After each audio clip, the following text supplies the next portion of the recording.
Айтыңызшы, Самат Болот. Сіздің атаңыз бірнеше чакырылыштын депутаты болған. Анан ал убагында Алтынсай жайлоосун кенин иштетиш керек деп айтып берди.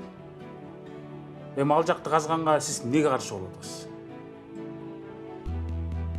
Эми биринчиден атамды кошпойлой койсоңуз болмок бул жерге. Анткени мен атамды күчтүү, эриктүү, үй бүлөсүнө камкор, баласы үчүн бардык нерсеге даяр адам деп ойлойм.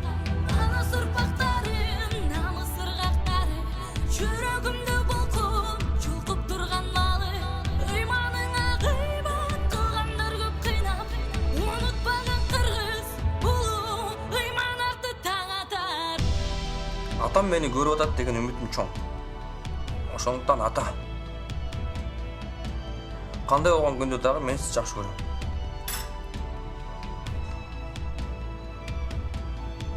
Ал эми менин алтын апам. Эгерде мен ушунчалык чоңойгонумду ушул жетишкендиктерин көрсө, апам сүймөк, сыймыктанмак. Көрүп атам балам, көрүп атам. Атаң упой сенен сыймыктанабыз. Ата апа.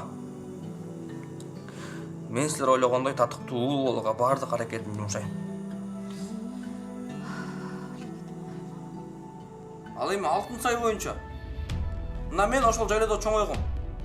Ал жактын эли кен казууга караманча каршы.